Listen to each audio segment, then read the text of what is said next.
brought us Night of the Living Dead. It became the classic horror film of its time.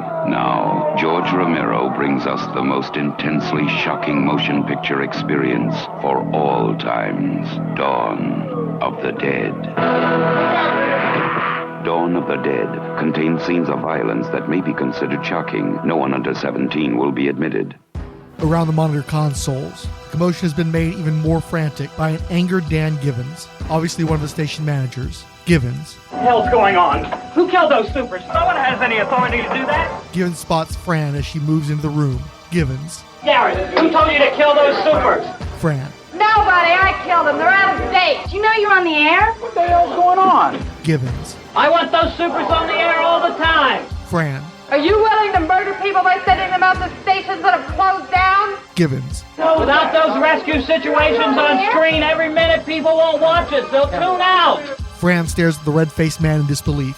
Givens. I want that list up on the screen every minute that we're on the air. Fran is about to say something in anger, but before she can, one of the technicians, having heard Givens, gets up from the control panel and starts to walk away. Givens. Lucas! What the hell are you doing? Get back on this console! Lucas. Anybody need a ride? Two other men from various positions in the room snatch up personal effects and follow the technician toward the door. The door is guarded by a nervous officer. The same officer who had stopped Fran before. Givens. Officer! Officer! You stop them! Stop those men! Get back on this console! A frantic hubbub begins over the lack of console control. People rush in and out. The floor director's voice can be heard over a talkback system. Voices. What the hell's going on in there? Switch! Switch! There's no switcher. We're losing the picture. He doesn't even know he's going to be used. What is this? A new show or football game? Get that idiot off the air! It's all run. Television show. Givens. Officer, stop those men. Lucas, get back here on the console! Damn! The young officer faces the men as they reach his post. He takes a grip on his rifles, opens the door, and lets the group through. Then he runs out himself, deserting the losing cause. Givens jumps toward the console. He frantically tries to work the complex dials and pots. Givens. Get somebody in here who can run this thing! Get that fucking idiot off the air! Hey! Run this thing! Come on, triple pay! We're staying on the air! Fran just shook her head in disbelief and moved off slowly toward the studio. Excerpted from the 1977 working draft of the motion picture Dawn of the Dead by George J. Romero, and including audio of Jonathan Davis reading from the novelization by Romero and Susanna Sparrow. We're cheating a bit with the minutes at this moment. The 1978 Extended Cannes Film Festival version we use as our guide runs this sequence across about 75 seconds, but I thought it made sense to cover all of the Givens material in one episode. Argento's European cut, as in most instances, lasts less than a minute and spans the time codes 332 through 423. Romero's preferred cut is also less than a minute, spanning 302 through 355. In the later cuts, the Goblin score is used oppressively, drowning out bits of dialogue in its sinister march. Aside from the audio mix and a few lingering shots here and there, the fidelity of the scenes across all the cuts is well preserved, likely owing to the dynamic exchanges between Fran Parker and Dan Givens. One of my other favorite movies is Aliens, so it may be my bias speaking, but I've always assumed Dawn of the Dead had an influence on Jim Cameron. If that is the case, I suppose Givens is the Carter J. Burke of this feature. You certainly get a sense of his aggressive avarice in the screenplay and novelization, but I feel that's reductive here. Dan Dietrich's portrayal has an edge of anxiety and compulsion here, less like he's ignoring Fran's concerns and more like he's unable to switch tracks on the directives handed down to him. You might almost think Givens' coping mechanism against the zombie plague is to not consider it at all, as if all this bullshit he thinks is so important won't soon be kissed goodbye. If he can just keep doing his job, everything will take care of itself, and he'll still be sitting pretty when this thing blows over. We all know people like that, who aren't actively evil like Burke, but simply lack the self and situational awareness to adapt before it's too late. Givens could have easily been as one note as one of the rednecks coming up later, but Dietrich's performance adds layers.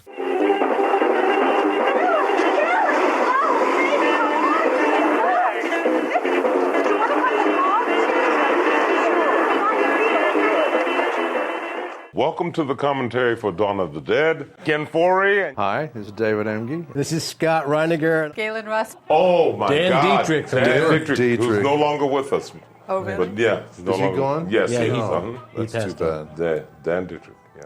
Daniel W. Dietrich II was born on October 21st, 1941 in Chester Springs, Pennsylvania. He was the son of H. Richard and Mildred Dietrich, and heir to the family conglomerate Dietrich Corporation. Their holdings included Luden's, the famous cough drop and candy company, which they sold to Hershey's in 1986. Daniel was the last survivor of three brothers. H. Richard Dietrich Jr. was an art patron specializing in American colonial history and founded the Dietrich American Foundation in 1963. Richard Jr. took over Dietrich Corp upon his father's early death at age 54, forcing him to quit the Columbia Business School. Richard continued to direct the company until its sale, devoting the rest of his life to philanthropy and conservation, and serving as a trustee with the Philadelphia Museum of Art. He died at age 69 of melanoma in 2007. William Braun Dietrich was the president of the William B. Dietrich Foundation, dedicated primarily to architectural restoration. He passed away at age 67 in 2010. Dan Dietrich himself had three sons, William S. Heldereth, Daniel W. Dietrich III, and Adam Dietrich. He married Jenny Dietrich in the mid-60s, and they were together until her death in the year 2000. Dan Dietrich spent his last years with his partner, Deborah Ullman, herself a media veteran and decades-long yoga instructor. Daniel Dietrich graduated from the Episcopal Academy and Hamilton College with a bachelor's degree in art history. An active alumnus, he served on the architectural committee that designed the Welland Museum, which includes a gallery named in his honor. He once served as vice president of Luden's Candy of Reading, Pennsylvania, but ultimately preferred to focus on the arts as president of his own foundation and trust. Dietrich was an actor in the company at Theater of the Living Arts in Philadelphia in the early 60s, under the renowned avant-garde art director Andre Gregory, where he performed alongside Morgan Freeman, Wallace Shawn, and many others. Dietrich served continuously on the Institute of Contemporary Art, University of Pennsylvania's board beginning in 1970.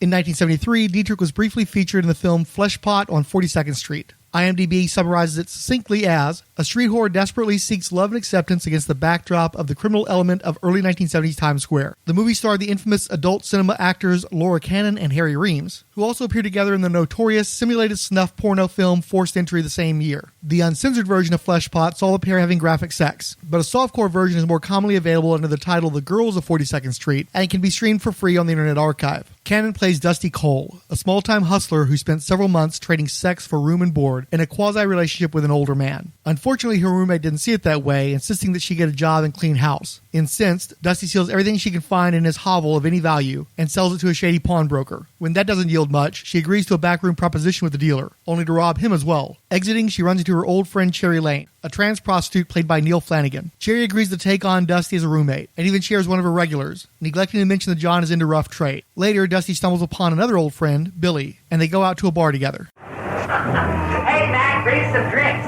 Well, what'll it be, Billy? Beer. Beer for Billy, and what do you want, Dusty? Usual for Dusty and the same for me. So, Billy, how you been? How's your mother? Still bitching. Maybe if you got a job, she wouldn't bitch so much. Look who's talking. What do you mean? I work. My office stretches from Upper Broadway to the end of Christopher Street. A good woman like me, you can't keep cooped up. She's got to roam. So how you been, Dusty? I haven't seen you for a coon's age. Don't let the Well, I was niggas hear playing you. house with some bartender and crews. So what happened? The usual. The walls closed in. Did you get anything out of it? We did okay. You think you could loan me a few bucks? I'll pay you back as soon as I can. Well, what's the matter, Billy? Things not going too well? Sorta. Oh, sure. Here. Take this. I don't need that much. Keep it. Oh, shit. Here come the Simmons sisters. Remember, hon, charity begins at home.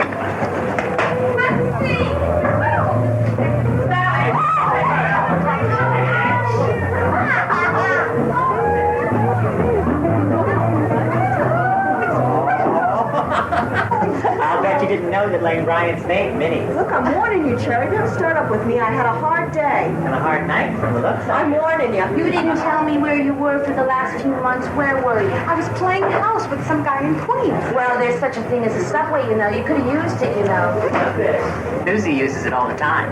Don't you, hon? Only she just uses the toilet.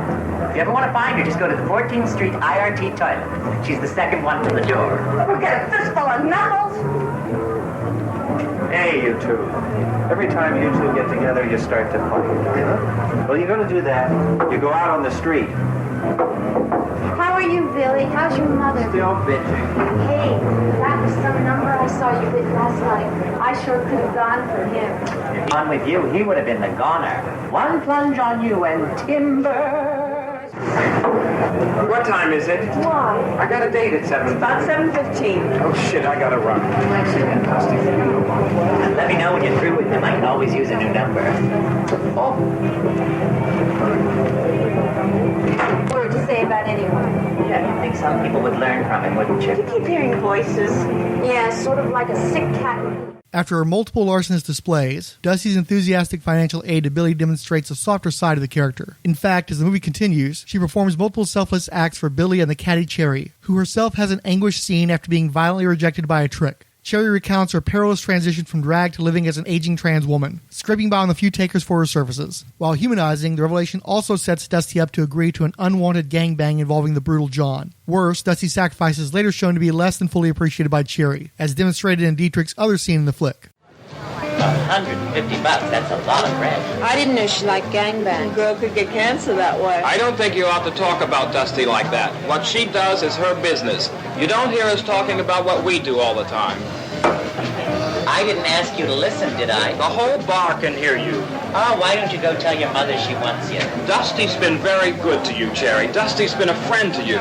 That's more than you can say about these two. Well, what do you know, Mr. Righteous, all of a sudden? I'll see you around. Not if we see you first. She is an M, is she? I think she is a little. I think you're right. Hal used to get pretty rough with his broads. Well, to each his own. She must not have any morals at all. I mean, taking that guy's wallet like she did. Well, you should have seen that guy's face when he was pulling his pants up. So how much does she get for cricket? Street trade? Not as much as she used to. Do you like rooming with her? Well, I don't like having to room with anybody, but she pays her half of the rent. At least she better anyway. I do better than her most of the time anyway. Why don't you get yourself a new roommate? Well, I will as soon as I get back on my feet. I need her right now financially. But then I think I'll ask Peaches to move in with me. Two drags are more compatible. Yeah, they can share all their drag. Yeah, and you never know with a whore what she's liable to come down with. Some friend. Dusty. Thanks a lot. You sure know how to make friends. I was only kidding. How long you been standing there? Long enough. What, you want a drink? I'll buy you a drink. Take this. You're going to need it more than I do. Hey, you did all right. Until I met you. Well, fuck you. You already have.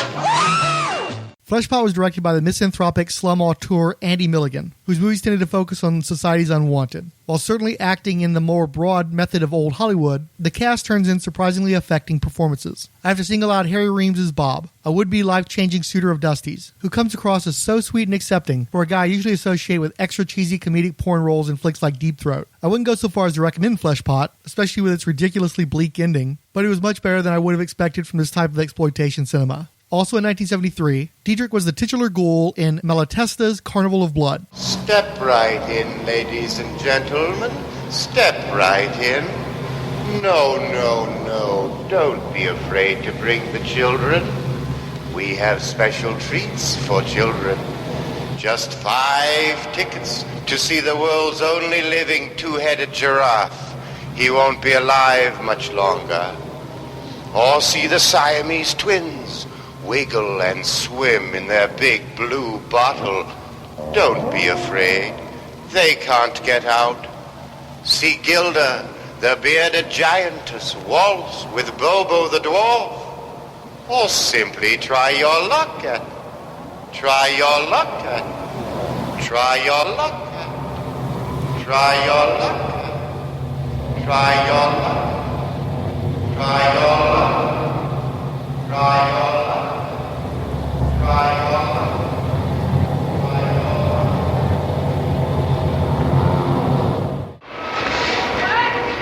No one will come within 500 yards of this place, except me.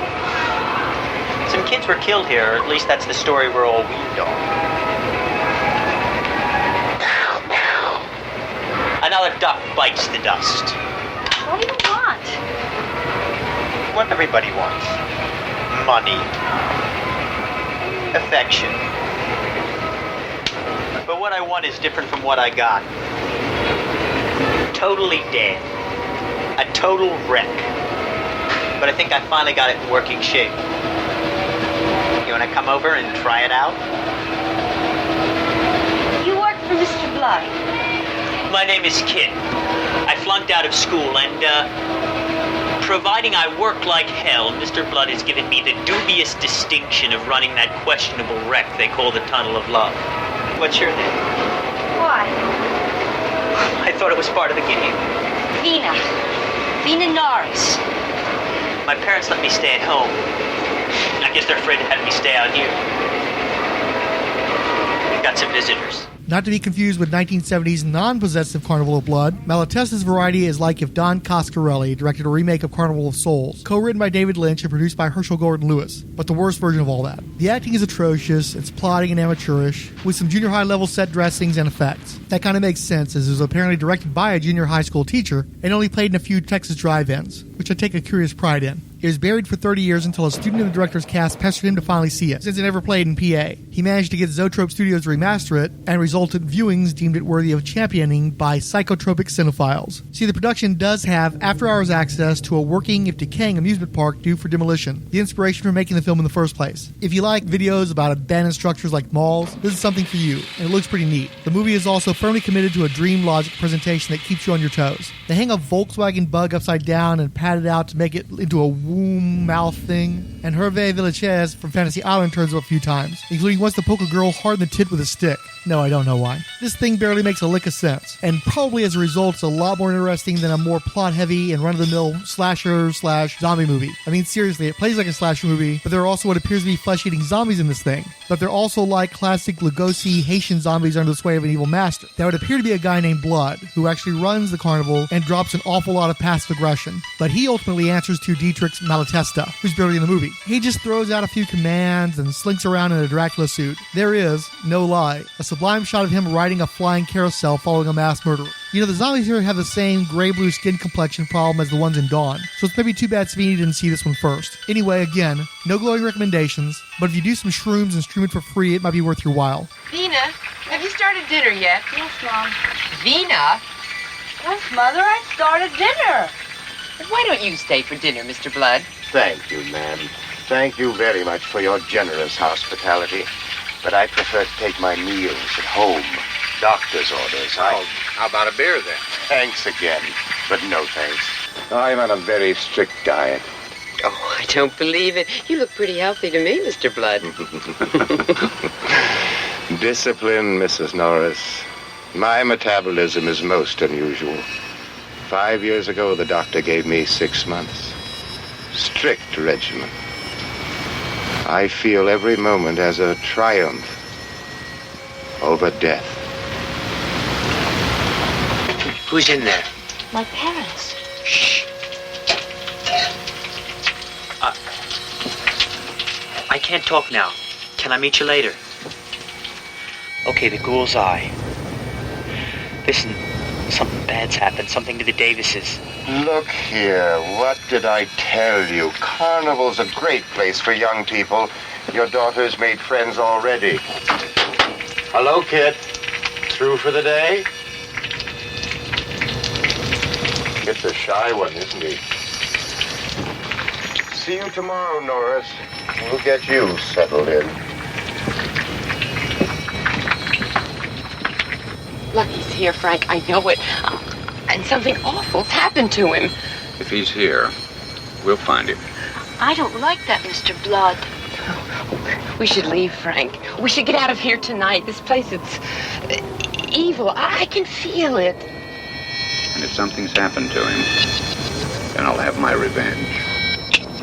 Aside from his cameo in Dawn of the Dead, this was the end of Dietrich's screen career. Of his time as a performer, Dietrich said, all involved worked feverishly to create something ephemeral. The action happens behind the scenes, so when the curtain rises, we have the stillness. Dietrich was a scholar and collector of influential contemporary American art. He described his collecting focus as American with spiritual influences. He was a great lover of opera and classical music, producing a documentary trilogy about Gustav Mahler with director Jason Starr. Following decades of quiet patronage, loaning and providing funds for the acquisition of art, Dietrich received a spotlight for securing the Roxy Payne sculpture Symbiosis, a silvery, stainless, tree-like form at the head of the Benjamin Franklin Parkway. It is my deepest pleasure to have this day come.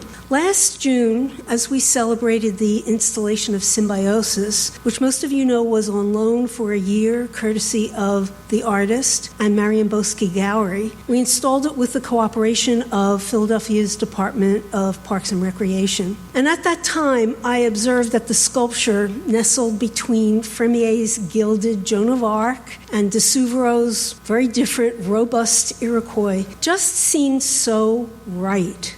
I said then that I thought it would be a dream come true if symbiosis struck the heart of someone who would help purchase it. And sometimes dreams come true. We are profoundly grateful to Dan Dietrich, who is here with us tonight.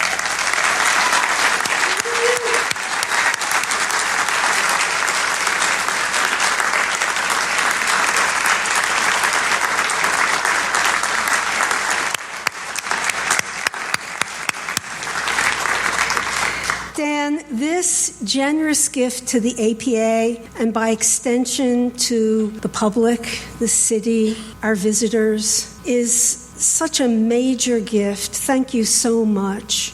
You're all such dear people.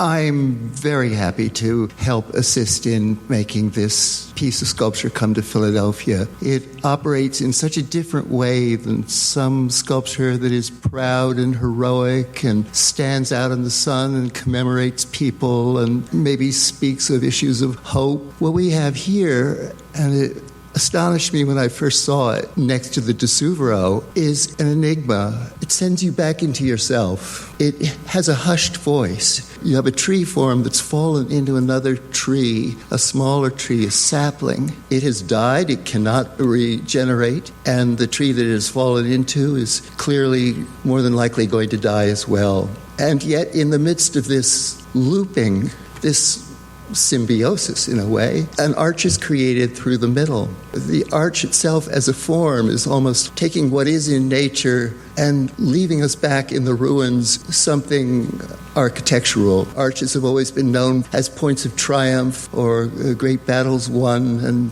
this is much more ambivalent, of course, to be able to add a piece that in a way is part of the emotional spine of the city. All these sculptures in a way are part of a humanistic spine that runs through our city, which is a backward city in some ways and great for poets. It's great for sculpture too. We can scale ourselves to it, and I'm very, very happy to be here and to have been able to help finally do something for the great people who have taken sculpture and made it not only something to champion, but something to explore beyond itself into a world that is maybe going to give us some hope and scale us better to each other in our community.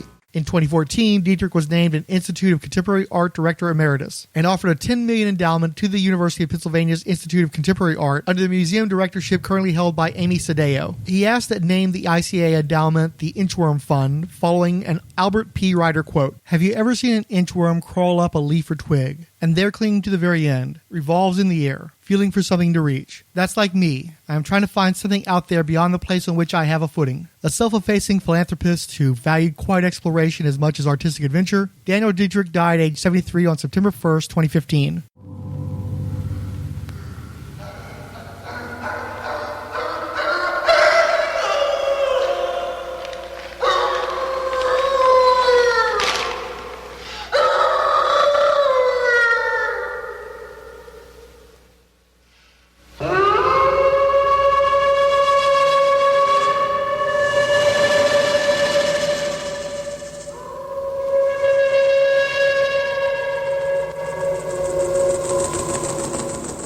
I'm still figuring out how I'm going to do a Movies by Minutes podcast, especially when it's front-loaded with cast and crew as dawn. At some point, we're going to spend a good hour or so with just 4 actors hanging out in a mall, and it would not be a good hour of podcasting to spend all of our silver dollars on the earliest episodes of what I hoped would be a half-hour show at most. So I'm going to defer the credits and deeper dives into some of the casts featured in these opening minutes for a later time. We'll just continue with a brief overview. I'm pretty sure that's presenter Billy Silver Baxter passing paperwork to talk show host Tinny Berman while he's exploding over Fran and Dan interrupting the show. One of the many things that drive me batty about the Argento cut are the oversized Wes Anderson credits covering everyone's faces and shuffling rapidly by. After watching the segment a few dozen times, I still can't tell if Chris Romero's TV producer is shouting for Dan Givens or if the guy who takes her place to type out the revised list of rescue stations is also a Dan. She's rather noisy and performative about it, which first attracts his attention, so he may have just recognized that she was abandoning her post rather than responding to his name. It's far less ambiguous in the book, though, as the line is clearly attributed to Dusty. You may recall the shouty console operator with the brown hair, glasses, and goatee who appears throughout this minute. I still haven't identified the actor, but to my ear, Fran called him Dick when she killed the supers, and when he gets up to abandon the console, Givens repeatedly calls him Lucas. Both names are used in the script, though not necessarily for the same character, but we can safely assume they are consolidated into Dick Lucas.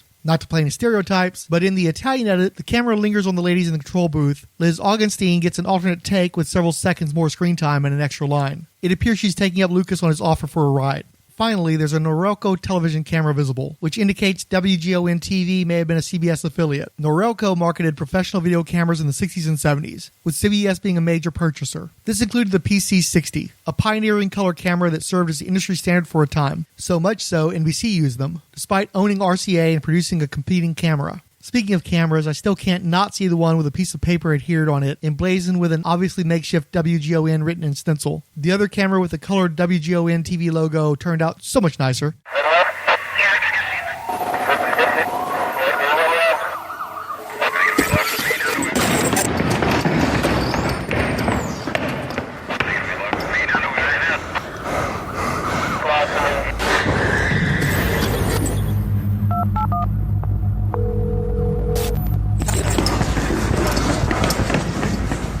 There aren't many zombie film series that reach 4 entries. You could argue that Romero's Dead films were a tetralogy, but he also released 2/3 of a second trilogy that muddy those waters. Anyway, I'd rather save sequels to Dawn for much later in this podcast's life. Few would claim that the Return of the Living Dead series made it, since there was a huge time and quality gap between even the third installment and the awful unnumbered direct-to-video entries. My thinking is that the most inarguable option is the Spanish Rec or Record series, even though there are technically 6 related films. So pardon me as I give an overview of the Rec quadrilogy, which is a made-up word, and like the Alien quadrilogy, it benefits from not being held accountable for not keeping it to 4 chapters.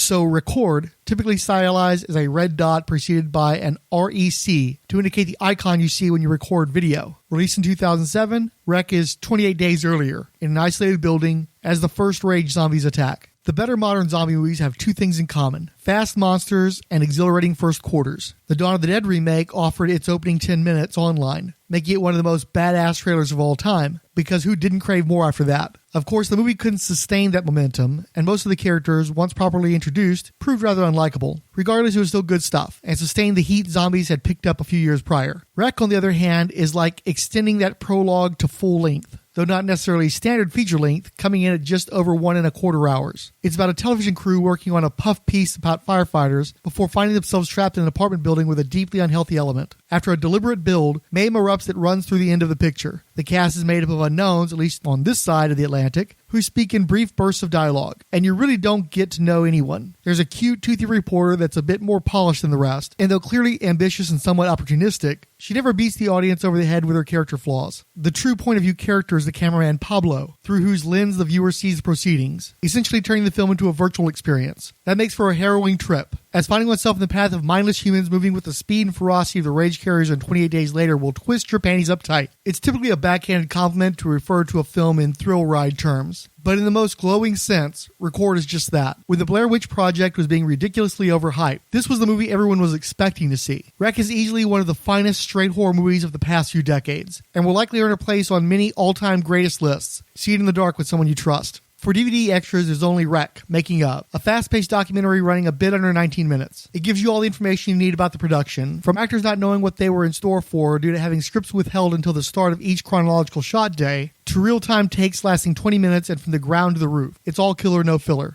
Ready? Okay. Hi, I'm Angela Vidal.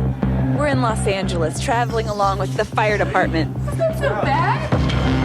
These are the men you'll be shadowing tonight. Wherever they go, you go too. Police are here. It might be a little more serious than we thought. A woman was screaming bloody murder back there. Fire department's about to begin the rescue process. Police say that she lives alone. She's not very social. Okay. We're gonna get you some medical help, okay?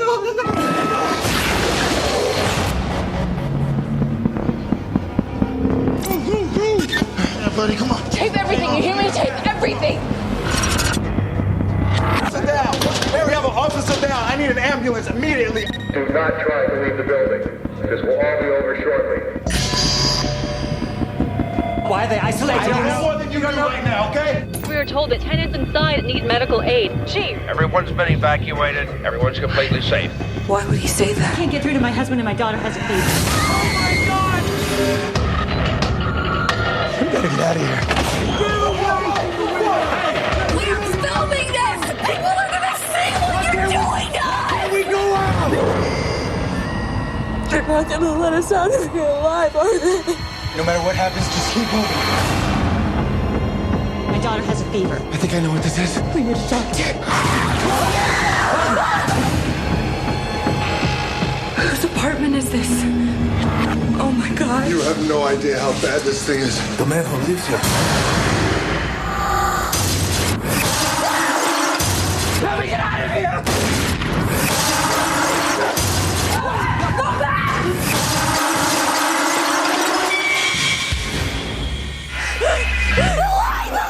I'll get it! I'm fixing it! Come on!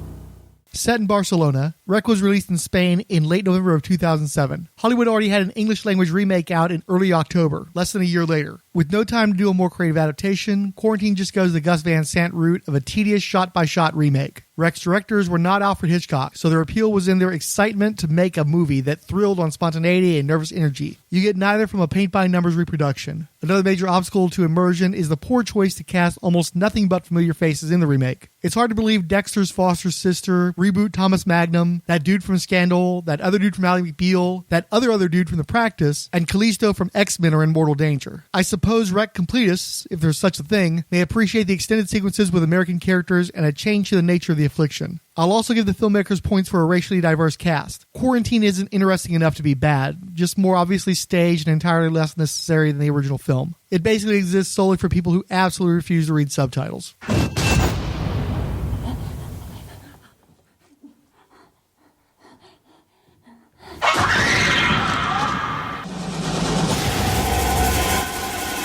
This summer, the visionary creators of one of the scariest films of all time dare you to take a second look. Rec 2.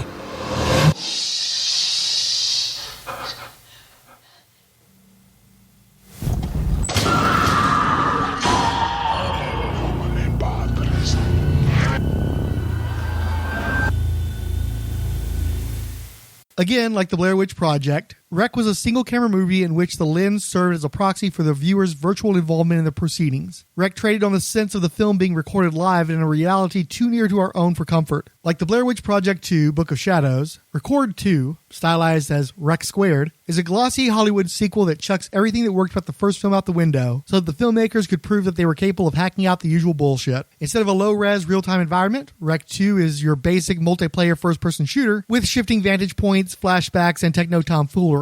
A big part of what made Rec work was its simplicity. Common everyday people found themselves in an extraordinary, terrifying circumstance. Tension built slowly until the levee broke, and then the situation became bad, topped by worse, along a progressive trip through the infernal. The characters didn't need to be developed, because they were proxies for you, the viewer. These were, relatively speaking, innocents caught in a harrowing ordeal not of their own making, which the audience could sympathize with. Not to be outdone by Quarantine, Rec 2 begins 15 minutes after the conclusion of the original, and 2 years after its release. At least Quarantine had a blueprint for its narrow turnaround, and I suppose Rec 2 does as well, by Xeroxing Resident Evil's own shameless copying of genre favorites. Tell me if this sounds familiar. A SWAT team enters a building full of rage virus sufferers to investigate the cause of the outbreak. Instead of taking the audience with them, the viewer is a passive spectator in a video game movie derivative of Aliens and the 10-minute sequence from Dawn of the Dead. The perspective camera constantly changes, gets dropped on its side, loses sound, blinks out, incessantly reminding the audience they're watching various recordings from a prior time. Only one of the SWAT team members exhibits any personality, and that one is of an obnoxiously overreactive nature, so that the rest of the team are essentially the players' various lives and progressing through the game. First-time players, I should say, because everyone in this flick is a Nimrod of the type audiences impatiently wait to die for their stupidity. You can relate to the original cast because they weren't going into the spooky deserted house, so they didn't deserve their fate any more than you would in their shoes. Wreck 2 is your more typical social Darwinism in action. Cannon fodder dummies too stupid to live. The viewer holds them in contempt, because the audience is wise enough not to join the cast in this experience. So whatever appeal remains lies in taking pleasure in their demise. Also, could someone please explain to bad comedy and scary movie directors that the only response having your actors shouting all their lines invokes is a desire for them to just shut the fuck up? One of the more common faults of horror movie sequels is to build on an ongoing mythology. The more familiar you are with something, the less frightening it is, and the better equipped you are to deal with it. Even if crosses or garlic fail to kill your particular vampire, just keep going down the checklist until you find something foolproof. Once you demystify a threat, you remove much of the horror, and are left with a simple fantasy or science fiction story instead. In Wreck, one of the more effective reveals toward the end of the picture was the true nature of the contagion. Wreck 2 picks up from that point, and then negates its impact with a litany of direct swipes from other pictures or familiar mythos. "Yeah, mother sucks cock in hell" is easily repurposed, as are visual tics from the decade of Japanese horror exports that preceded it. Even Wreck's own technique of still creatures suddenly rushing the camera is abused so often, and reproduced so exactingly, that it begins to feel more like a replay than anything to shriek at. Wreck 2 is a predictable franchise-killing knockoff of a shitload of other movies, right up to its unsurprising twist ending. If you found yourself haunted by Wreck, this sequel is the perfect antidote, as it effectively neutralizes any residual impact of the original. Unless you've been anxiously anticipating a truly faithful screen adaptation of House of the Dead, leave this lie.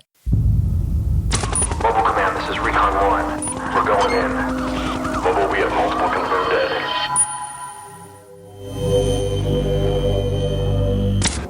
What's going on? I don't know. Some apartment building in LA. It's good we're flying away.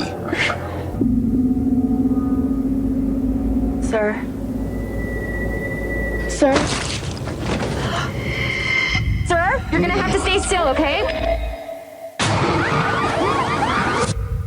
Why are we stopped? The tower's not clearing us for a gate. Why? Won't tell us! Captain! Wow. That door will take you to tarmac level. This has never been locked before. Lockdown. Attention Flight 318. You're now under quarantine. Do not attempt to leave.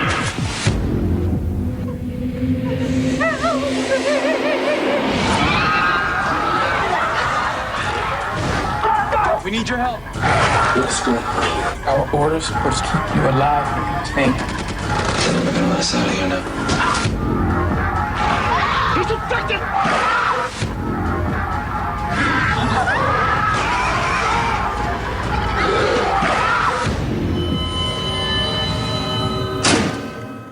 It took 3 years for the sequel to the remake, Quarantine 2 Terminal, to take flight. See, I added a pun to a pun there. It technically got a limited theatrical release, but it looks DTV, and that's how most people saw it. I actually don't know if all that many saw it that way either. It's not like we made it to Quarantine 4 boating or anything. Anyway, this one has Mercedes Mason, who would go on to do one of the Walking Dead spin-offs, and a few other women who are clearly model pretty actresses throughout the picture. This is despite all the sweaty rabbit action on a plane and in an incredibly small, poorly lit, and fake-looking airport. It doesn't help that Quarantine stealing the central conceit of 12 Monkeys just reminds you that you'd rather watch Madeline Stowe be modeled pretty in that instead. Look, Quarantine 2 isn't the worst. It's slow-moving, predictable, and you can get better thrills doing the same basic stuff elsewhere, but we've all seen worse.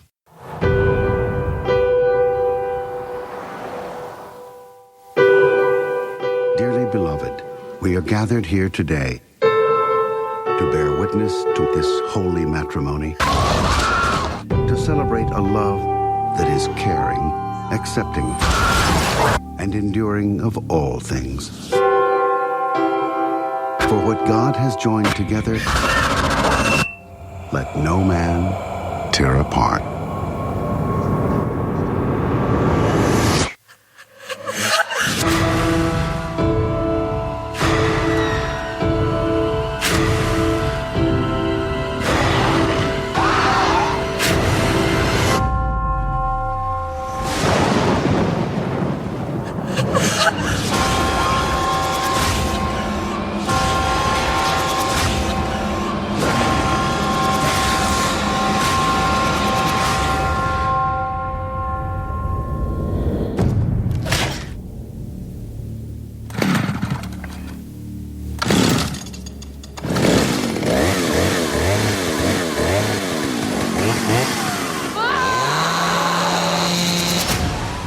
Rec 3, Genesis.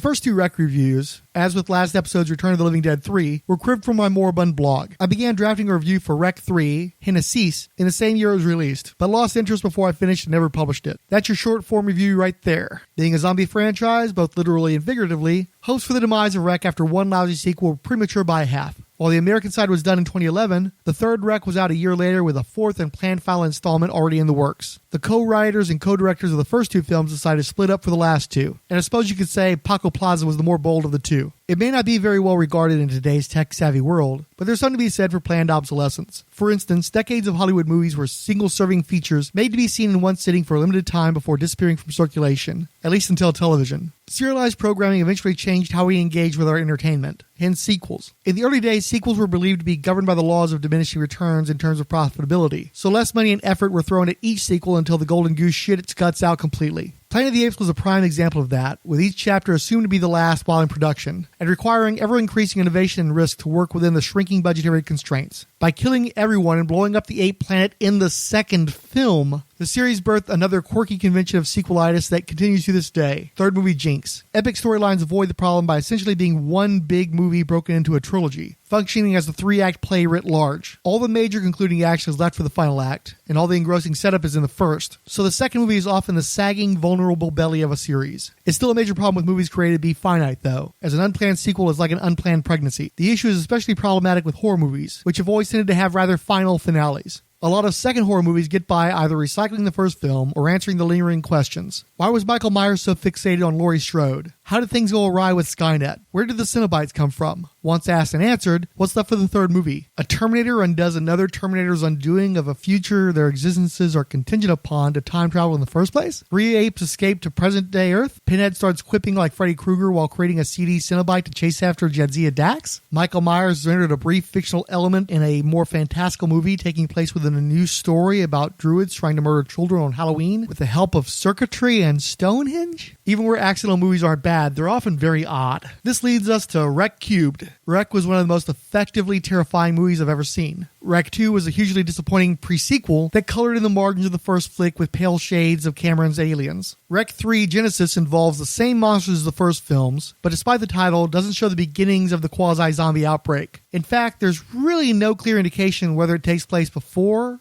during, after, or even within a different continuity as the first two. I guess there was a sick dog in the first one that may have infected a guest in the third one, but that's an awfully tenuous connection. That thinness is glaring given that there's a lot of exposition regarding the nature of the menace here, but it flies in the face of the previous films, and is dry in its matter-of-fact presentation. The threat is assigned weaknesses like garlic and crosses for vampires, and is therefore swiftly diminished, while figures that haven't earned the answers exploit them. I mean, we literally spent the entire first movie figuring out what was going on, and this third one it's all just handed to them on a silver platter, at a wedding reception. I guess the silver platter is kind of appropriate. Despite all those solutions, there's no further explanation of the phenomena from the first films, putting the lie to the subtitle. While Rec fulfilled the promise of the found footage trend, the sequel abandons it pointedly early on to offer a more conventional movie. The heightened intimacy of home videos is lost, and the weakness of the writing of the protagonist is highlighted. Despite the potential of a gathering of all your friends and loved ones in one place turning evil and trying to kill you in savage fashion, only 2 scenes even attempt to mine the vein of emotional trauma, but fail without a heartfelt core to back them up. There's some attempts at humor and gonzo elements, but they're half-hearted and fall flat. All that having been said, by the low standards of the horror genre, Rec 3 is still passable. The effects are solid, the wedding reception is an uncommon setting, there's some mildly amusing bits, and the lead actors are very easy on the eyes. It works fine as a diversion or a palate cleanser, in the same manner as Season of the Witch, but in the grand scheme of a larger franchise would be easily forgotten. One of my favorite horror sequels is the Texas Chainsaw Massacre Part 2, where a contemptuous original director driven to produce a very late sequel by financial needs overtly parodies his own work. I wonder if Paco Plaza looked at the tepid retread of Rec 2 and decided to draw from the more nutty comedy side of the zombie spectrum, along the lines of a Raimi or Jackson. Unfortunately, the fifth film in as many years doesn't lend itself to radically altering the formula, and Plaza simply isn't funny or crazy enough to pull off the tangent. The gore is over the top, but weak in comparison to its antecedents, so lack of shock joins the absence of laughs. For me, the only truly indelible element is the image of the chainsaw-wielding bride played by Leticia Dolera, the most beautiful actress in a series partially defined by attractive leads. That and the cruelty of the pitch-black ending, which feels unearned in a movie that was relatively frothy up until that point.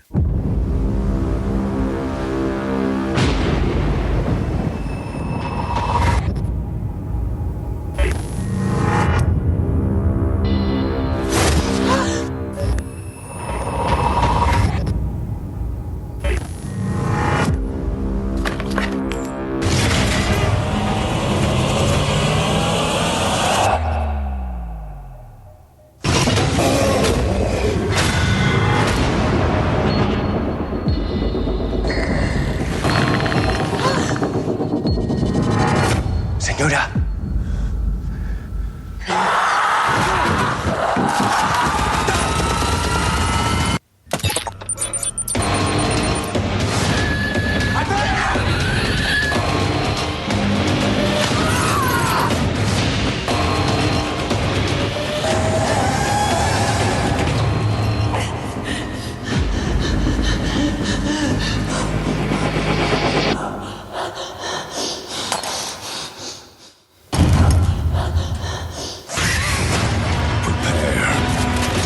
Final chapter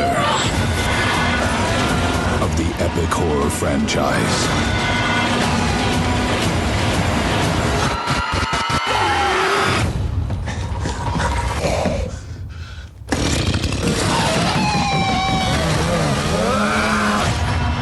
Rec 4 Apocalypse.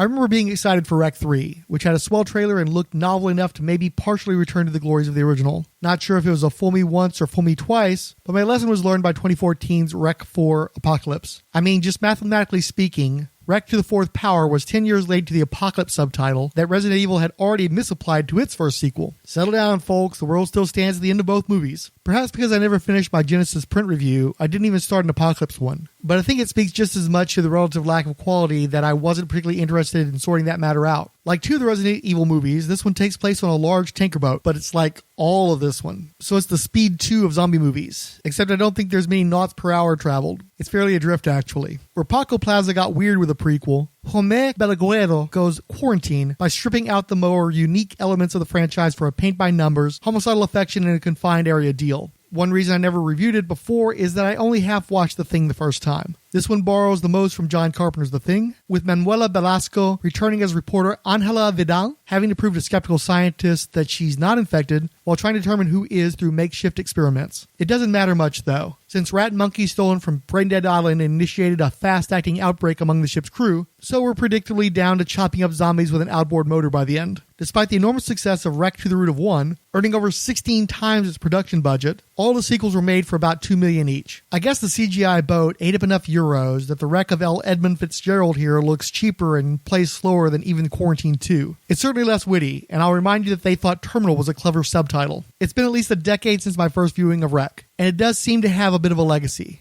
The good one came in at number 55 on Rolling Stone's 60 Greatest Horror Movies of the 21st Century. I suspect this was owing more to it being an obscure foreign language film rather than it in any way being less than Saw sequels. Where Rolling Stone was firmly middlebrow, Slant took a deeper dive with its 50 Greatest Horror Movies of the 21st Century, where Rec ranked a more respectable number 30. Den of Geek approved Rec on its unnumbered 52-count list, where the New York Times and BFI ignored it entirely on theirs, though BFI readers suggested it as fourth best of the ones they missed. Probably the most egalitarian option is Ranker, which places it at number 17 for Best of the Century, ahead of The Babadook and the underrated Evil Dead remake, but behind It Chapter 1 and Drag Me to Hell. The Boston.com staff were kindest of all, slotting it at number 13 of their 60 scariest movies of all time, well ahead of original flavor Dawn of the Dead at number 22, and the remake at number 54, not to mention Evil Dead 2 and its greatest influence, 28 Days Later. The only zombie movie to list higher was the granddaddy of them all, Night of the Living Dead at number 6. It's a tricky thing to rate horror movies. For instance, aside from the grisly dark turn once they reach the Winchester, does the light horror comedy of Shaun of the Dead make a lick of sense being compared to the crushing trauma inflicted by Heredity? Likewise, enjoyment and taste aren't necessarily the same thing. I've pretty much given a hard pass to the entire New French Extremity movement, but in the same time period, I giddily relished each new installment of the Resident Evil series theatrically. Well, the second and sixth ones sucked, but I still love that franchise enough that I won't be covering it on ZombiCast. For me, it rates its own showcase someday, even though I know all of those movies are objectively bad. By the way, how many of you were totally going OCD this entire time because I didn't mention Resident Evil at the beginning of the segment amongst the few long-running zombie franchises? You are seen.